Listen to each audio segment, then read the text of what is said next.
Dr. Sutton, you wrote 3 series of books while you were a research fellow at the Hoover Institute. Can you give me basically the background of the content of these series? Yes, the series I wrote at the Hoover Institution at Stanford University concerned the transfers of Western technology to the Soviet Union. And essentially it comprised 3 individual books. Each book covers a period of time since 1917.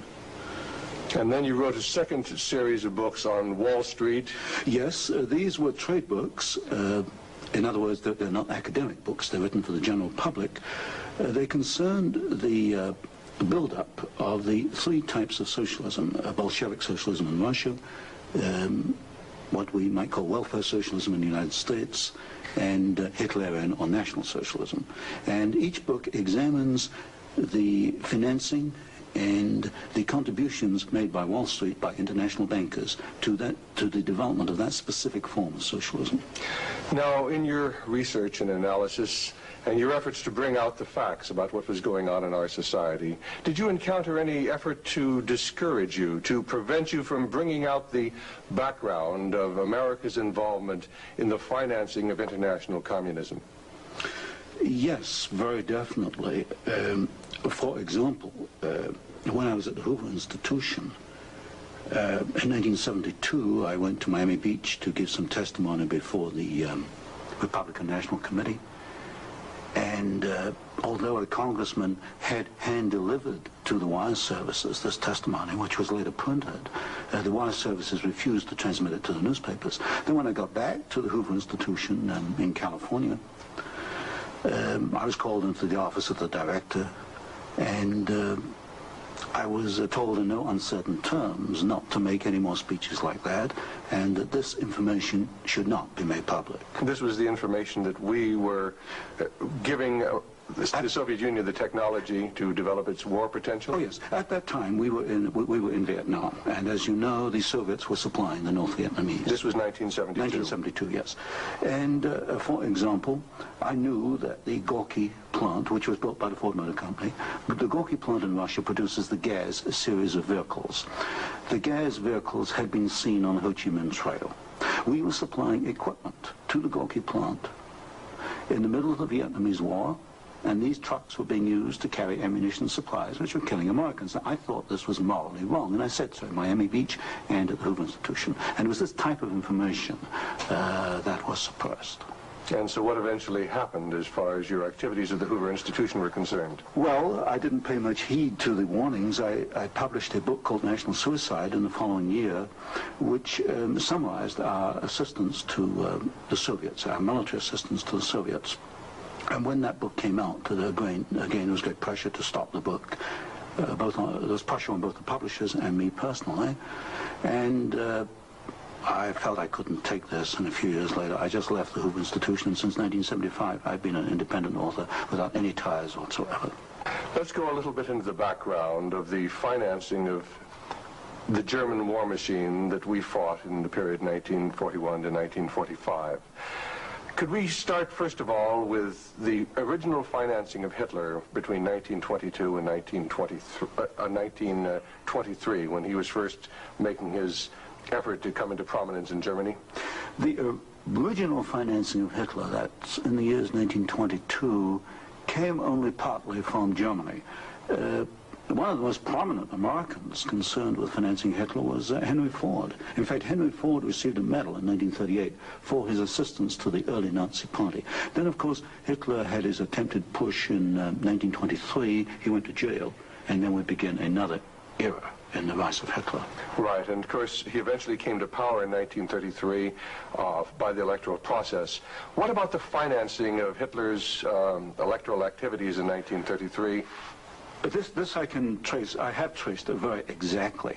I discovered amongst the Nuremberg records a series of bank transfer slips to the Doppelbruck-Schickler Bank in Berlin to an account which was under the control of Rudolf Hess.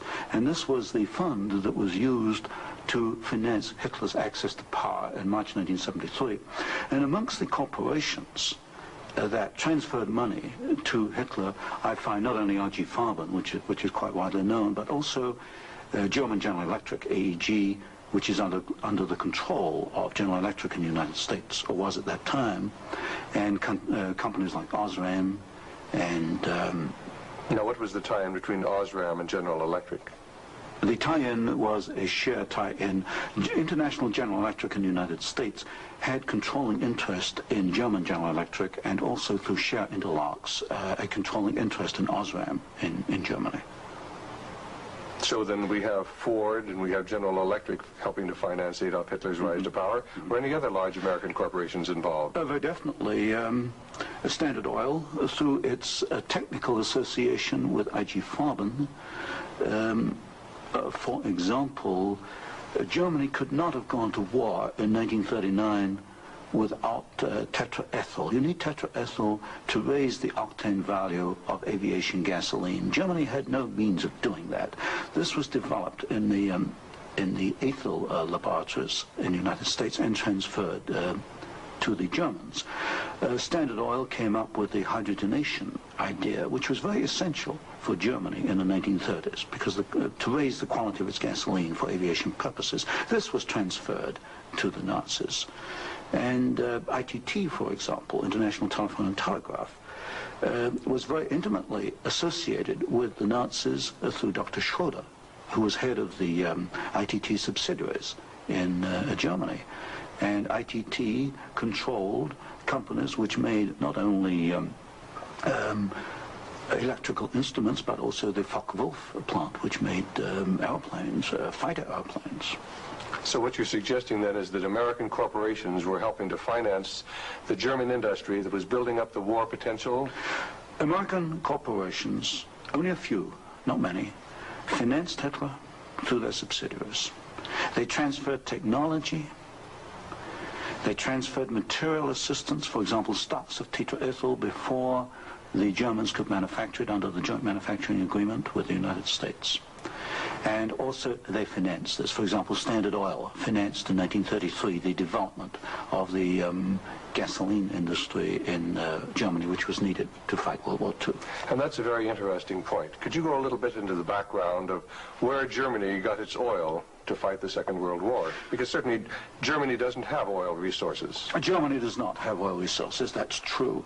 It used in World War II synthetic oil, which it got from coal. And the basic technical processes for the development of oil from coal came from the United States, from essentially from the Standard Oil laboratories, which had this technical assistance agreement with IG Farben. And of course IG Farben contributed something like 60% of the explosives needed by the German Wehrmacht, probably about 40–50% of the gasoline needed by the Wehrmacht and by the German Air Force, the Luftwaffe. And was there a definite interlock between IG Farben and Standard Oil? The interlock was at the technical level, the exchange of patents. It was through a financial technical assistance agreement. There were other interlocks with the United States through a subsidiary, IG Farben, in the United States. But with Standard Oil, the interlocks were at the technical and financial level. And is it a fact, it's been stated, that there were members of the board of directors of Standard Oil who were also on the board of directors of American IG Farben? Yes, Walter Teagle is one name that comes to mind. There were several directors. Was there an interlock with Ford between IG Farben and American IG Farben and the Ford Motor Company? Not that I can recall, not offhand. Not offhand. So basically what we're seeing then is American industry helping to provide the technology, helping to provide the finance, helping to provide the material that is going to allow Hitler to create his war machine. Yes, that is correct. That is correct. Now, in your book, Wall Street and the Rise of Hitler, you talked about the bombing patterns during the Second World War, and the fact that it was amazing that there were certain factories that were not bombed, whereas the majority of the German factories were decimated, German-owned factories. There were certain factories that tied into this interlock we've already alluded to, that for some strange reason seemed to escape the devastation of our saturation bombing. In World War II, the German electrical industry was or should have been a prime target for Western bombing. But in practice, the German General Electric plants were not bombed. Of the 10 major plants, not one was bombed, and a half a dozen others had trifling damage, broken windows, that kind of thing. So what we have here is a very interesting case of an industry which should have been bombed in World War II, but was not bombed, and yet we have American ownership, which raises a certain amount of suspicion as to why it was not bombed. But as far as the German-owned electrical companies, did they undergo a rather heavy bombing? I took a look at that. The Siemens plant, for example, they were bombed. There's no question. But the industry was not targeted as a general target. So Siemens, for example, was not bombed as heavily as, say, tank plants or aviation plants, that kind of thing. You mentioned the Ford plant in Cologne. Was this a prime military target? The Ford plant in Cologne should have been a prime military target. For example, the British Air Force, the Royal Air Force, did bomb the Ford plant at Poissy in France. But the Ford plant in Cologne, which was by far the largest Ford plant in Germany, was not bombed in World War II. But did our military planners intend to bomb it? In other words, was it on the aiming report? Well, I did look at the aiming reports for the plants in Cologne. Ford was known about. They knew that it was producing equipment for the Wehrmacht. But it was not bombed. It was scheduled as a target, but it was not bombed. So somewhere along the line, as far as the planning was concerned, the name of the Ford motor plant in Cologne was deleted, and yet the city of Cologne itself was totally decimated. The city of Cologne was decimated, as of course many other cities in Germany were decimated. But somewhere along the line, something happened. I suspect it was in the aiming committees, and without question, orders were sent out not to bomb certain targets, even though these were prime military targets. And that's rather reminiscent of some of the orders that went out during the Korean War, some of the orders that went out during the Vietnamese War to leave specific targets within the enemy's domain untouched by our strategic bombing. I understand that was so, although I've not investigated it. Now, in your book, Wall Street and the Rise of Hitler, there was one very interesting section about a special fund that Heinrich Himmler had, and the funneling of money from German corporations into this fund, even up into the years 1943 and 1944. And many of these corporations had strong ties into the American corporations, into the American parent corporations. Could you tell us a little bit about the Kepler Fund? The Kepler Fund was also known as the Konto S Fund. It was what we might call Heinrich Himmler's personal slush fund. He used it for his own personal projects. And what amazed me was both in 1933 and in 1944, the 2 years for which I examined the records, over half the funds came from American corporations. For example, in 1933, ITT, Standard Oil, General Electric, and possibly Osram were contributors. Even in 1944, in the middle of World War II, we find that ITT was funneling funds to Heinrich Himmler's fund through Schroeder, who was the chairman of the ITT subsidiaries in Germany. We also find that Depag, the Standard Oil subsidiary in Germany, was financing Heinrich Himmler, and this was in the middle of World War II. Now, were these facts ever brought out at the Nuremberg hearings?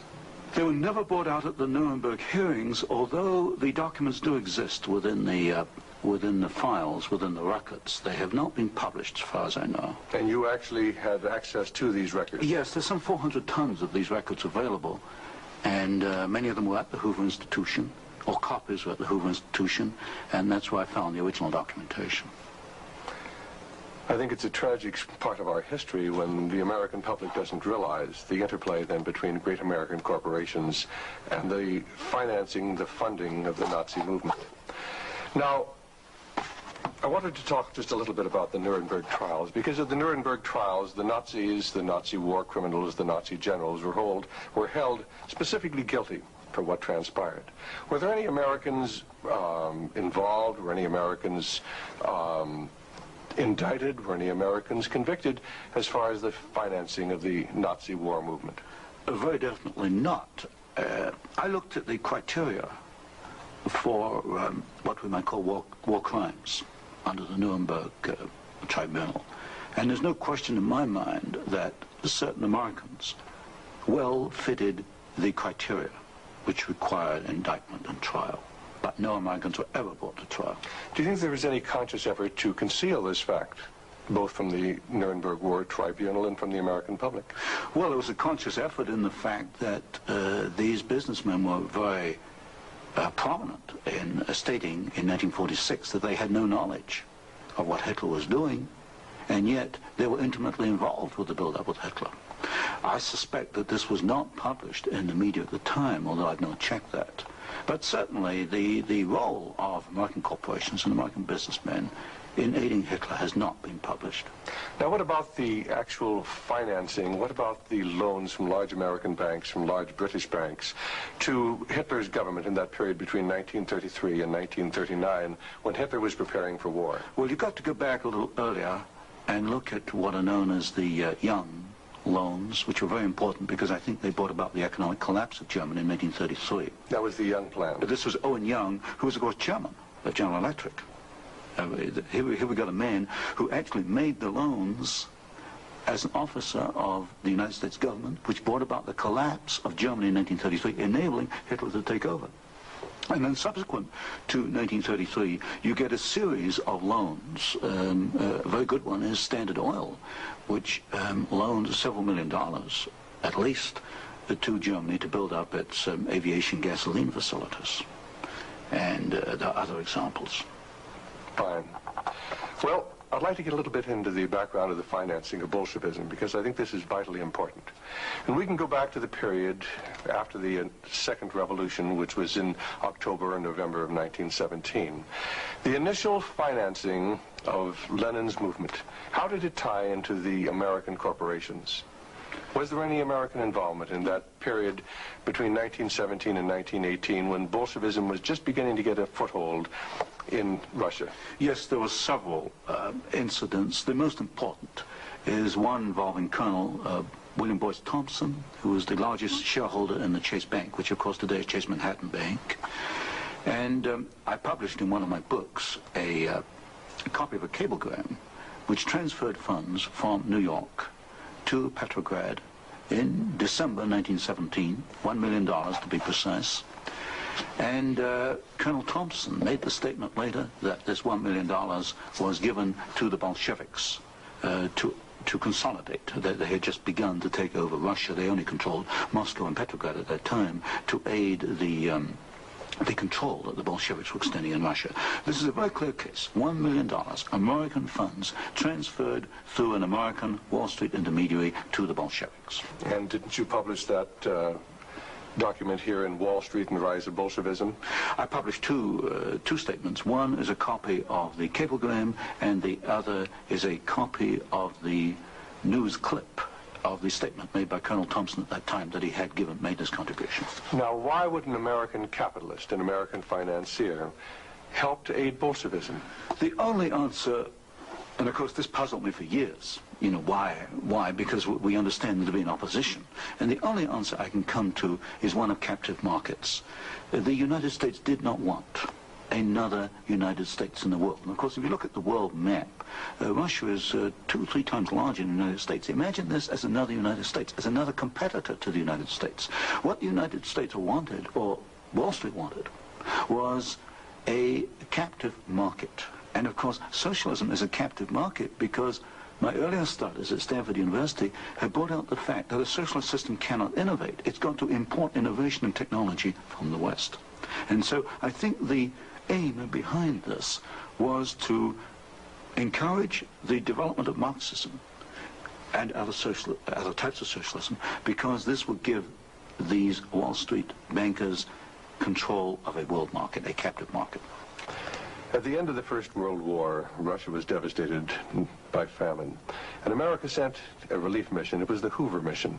Do you know any of the facts surrounding the activities of the Hoover Commission? Well, there's no question that in 1922, 1923, Russia was finished. Industrial output was perhaps 8 or 10%. of 1913 figures, and people were starving by the hundreds of thousands. And the Hoover mission was organized, of course, to send aid to Russia. But most of the aid went to the Bolsheviks, who controlled really quite a small part of Russia at that time. Only a very small part of the aid went to the White Russians or to the Far East. And then after 1922, 1923, Lenin instituted something known as the New Economic Policy, or this series of 5-year plans. Can you tell us about the 5-year plans and the part that the major American corporations, major world corporations, played in building up the Soviet Union? Well, there are two separate phases here. The new economic policy was started in 1923 by Lenin, and I found, and I published this in my first book from Stanford, that every single Russian industry was rebuilt or restarted by foreign corporations, mostly German, British, French, and American. By 1928, Russia was back to approximately its 1913 industrial output. And at that point, she began to think of these grandiose 5-year plans. And in 1928, Gosplan, which is the Russian government planning commission, actually designed an initial 5-year plan, but this was thrown out, it was inadequate, and American corporations were brought into Russia. And the first 5-year plan and the second 5-year plan were actually designed in the United States by American corporations. And what were these corporations? Which ones specifically were involved? The design of the first 5-year plan was by a corporation probably not known to most Americans, Albert Kahn. But Albert Kahn was the foremost industrial architect in the United States. And Albert Kahn laid out the basics of the first 5-year plan for the Soviets. And then we find, again, the same corporations involved with the construction of the plants. International General Electric, certainly, DuPont, Ford Motor, Hercules Motor, Curtiss-Wright in aircraft engines, and even some corporations which today were forgotten about, like Vultee and Chance Vought. These were aircraft manufacturers at that time. And so American corporations came in and they built the first 5-year plan. But what was important, the Soviets then copied these plans, and this accounts for the tremendous Russian output. They took this initial equipment and they multiplied it, they copied it by the 100. Now, how about Ford Motor Company? Did they play a part in the building up of the Soviet potential? Very definitely. Ford Motor Company built the Gorky plant, and the Gorky plant produces the GAZ series of vehicles, that's G-A-Z, and these are trucks, and there's some automobiles. And right from the early 1930s, you find that the GAZ plant has had military potential, and Ford knew that when it went in and built the Gorky plant. And we know it because I found statements to this effect within the State Department files.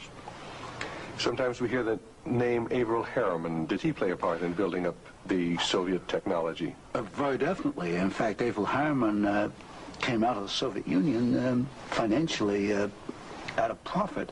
He took over the Georgian manganese concession in the early 1920s. Got this back on his feet for the Soviets, and manganese became a prime export for the Soviets, and so they were able to sell this abroad, get foreign exchange, which financed their industrialization.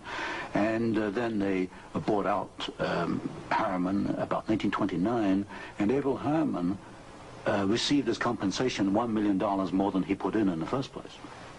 How about Armand Hammer of Occidental Petroleum? Armand Hammer is a very interesting example. Armand Hammer received the first foreign concession in 1922.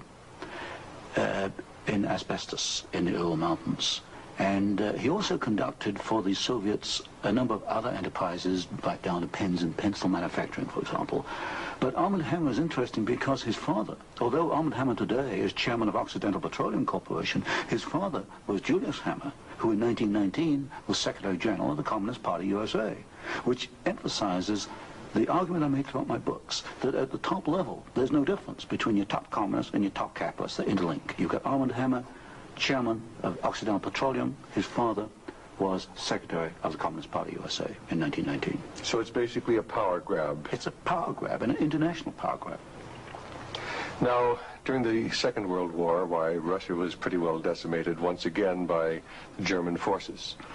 What part did the American Lend-Lease program play in building up Russia's industrial capacity after the Second World War?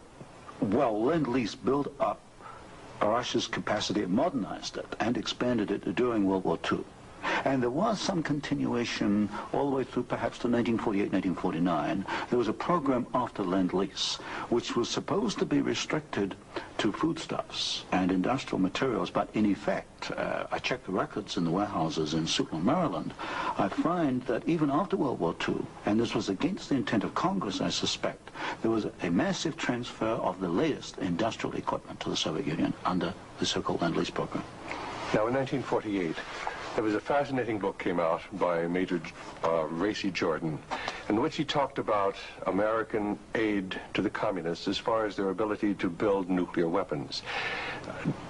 Did you ever have an opportunity of verifying the facts that we had given them the heavy water, we'd given them the wherewithal to build their atomic weapons?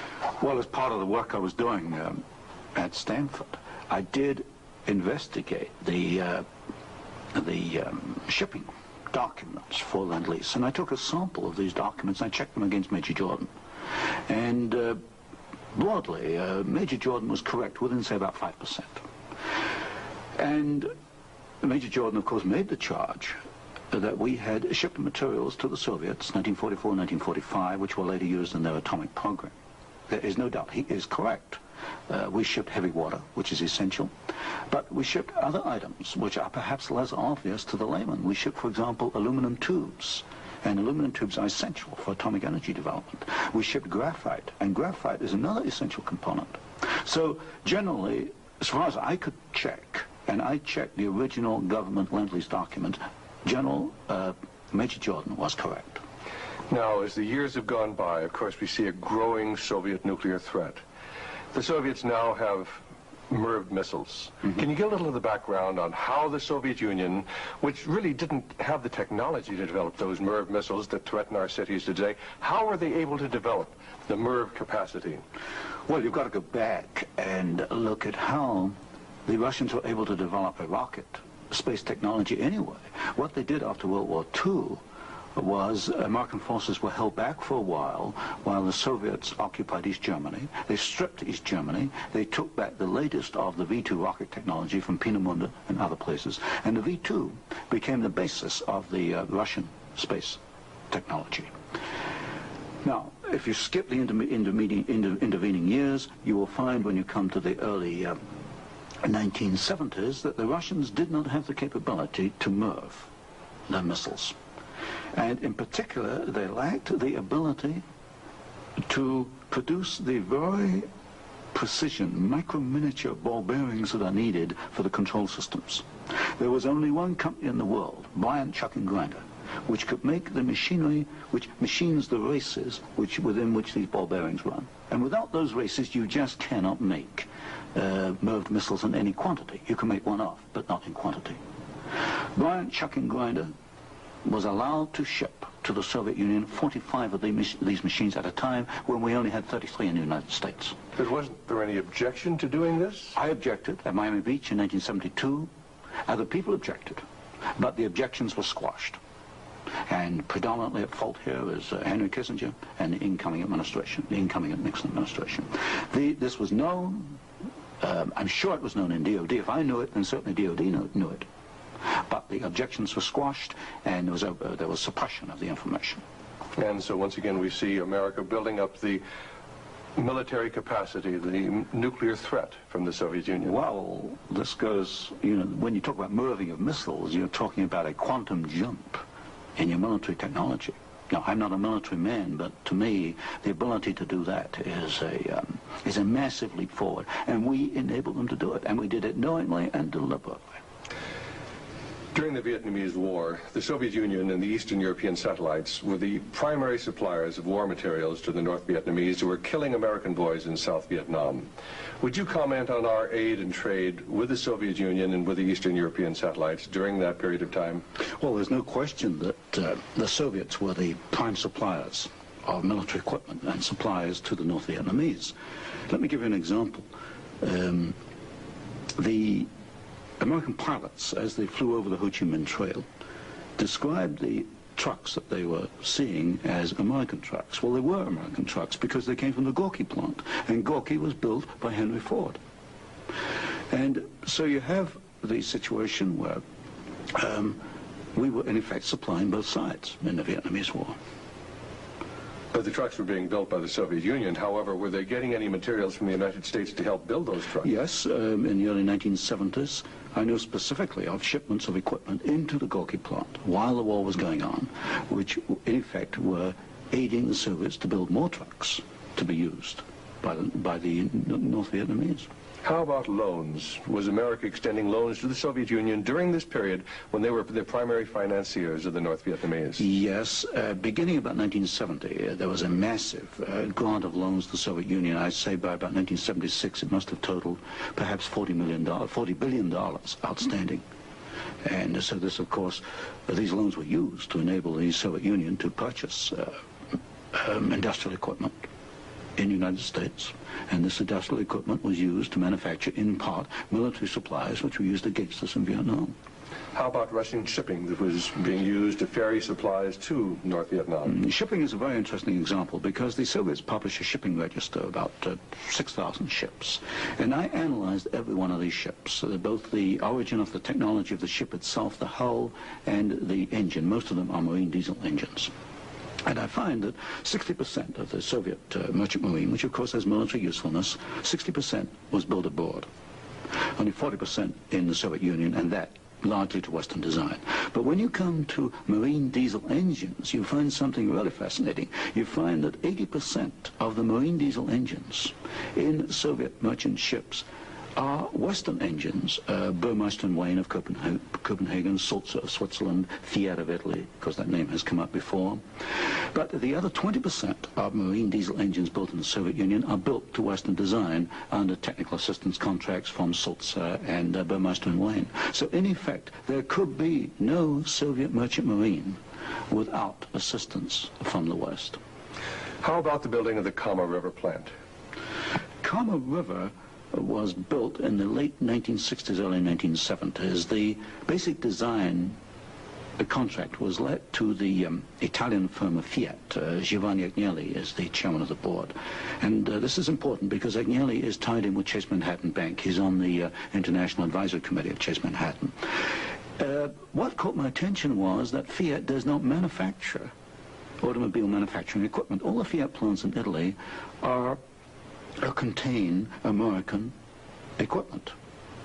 And what I found was that the equipment was coming, perhaps about 60–70% of it, from the United States, from major automobile equipment suppliers in the United States. I think it was known as the Fiat plant as a cover to perhaps divert attention from the fact that during the Vietnamese War, we were building the largest plant in the world. It covers 36 square miles.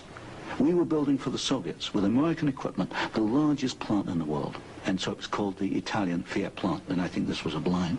And so they were building their trucks and armored personnel carriers and other things that could be used then for warfare in South Vietnam? We knew that the Kama plant had military potential. In 1972, I wrote it in National Suicide. I said as much in Miami Beach in 1972. This plant has military potential. It can produce military vehicles. We knew it. And of course today in Afghanistan we find that the Kama vehicles that are there in Afghanistan today from the Kama plant built by American and Italian companies. And it was after you brought out this information that efforts were made to suppress your book, National Suicide, and your other studies? Yes, because I was bringing out the fact that the Kama River plant had military potential, that we were moving the missiles with the Bryant chucking grinder equipment, and of course other facts along these lines.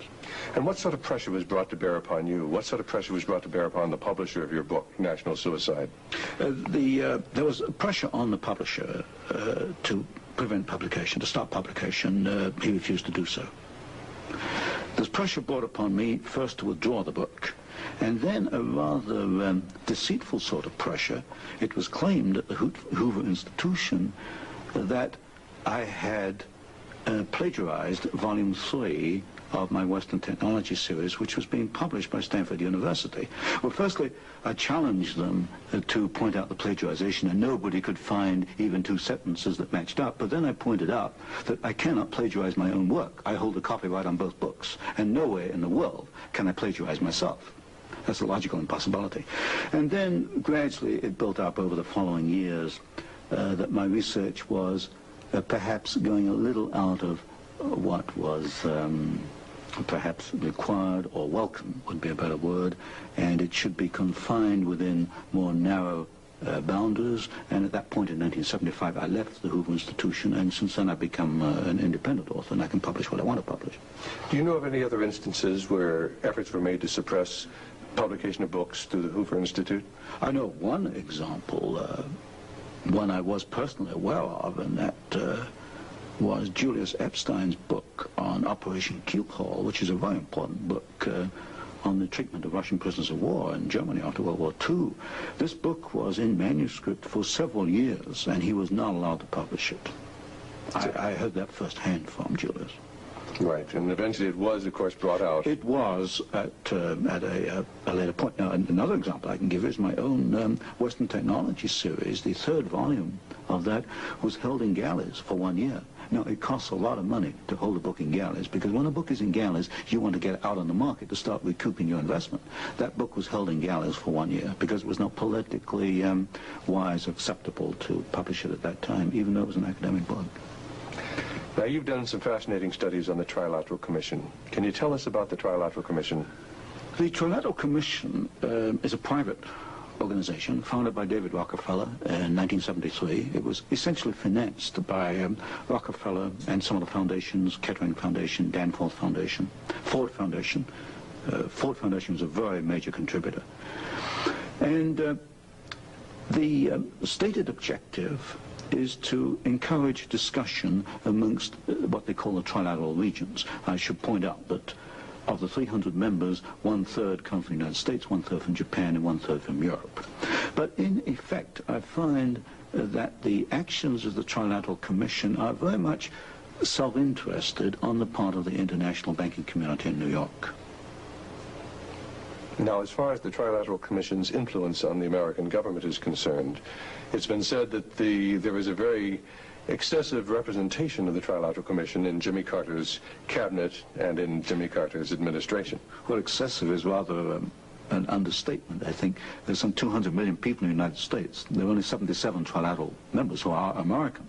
Out of that 77, I counted no fewer than 18 trilateralists. That's about 1/3 of the American trilateral contingent turns up in the Carter administration. Mr. Carter himself was a trilateral, Mr. Mondale, Mr. Brown, Mr. Vance, Mr. Blumenthal, Mr. Brown, Secretary of Defense. In other words, they occupy all the senior cabinet and sub-cabinet posts. In fact, there's some key committees, intelligence and defense committees, which are only comprised of trilaterals. So here you've got 77 Americans selected by one man, David Rockefeller, who's chairman of Chase Manhattan Bank. And we find that they turn up in the key controlling positions in Washington under the Carter administration. And would this suggest to you that perhaps we do not select the government, that it is selected by these people who work behind the scenes? You can come to no other conclusion. If you look today at who's running for office, you find Mr. Bush is a trilateral, you find Mr. Anderson is a trilateral, Mr. Carter's a trilateral. We find articles appearing in Newsweek magazine, Time magazine, U.S. News and World Report, many of the major media telling us there's really nothing to be concerned about from the Trilateral Commission. Is there any interlock between the Trilateral Commission and the major media in the United States? Yes, there is an interlock, particularly in the news media. For example, the Chicago Sun-Times, the executive editor there, James Hoagie, is a trilateral. You'll find Saul Linowitz is a director of Time magazine. And I think, yes, Henry Schacht is a director of CBS. So there very definitely is an interlock between the trilaterals and the media. And perhaps this is the reason, then, that they rather play down the influence of the Trilateral Commission on contemporary American government. Yes, I had a computer survey made of all articles that have been printed on the Trilateral Commission since 1973, I could find worldwide only 73 articles. Now, what's the relationship between the Trilateral Commission and the Council on Foreign Relations? Well, of course, the Council on Foreign Relations is a much older organization founded in 1920. I did a study in which I compared trilaterals with or without membership in the CFR, Council on Foreign Relations. I find there's something over 50% overlap.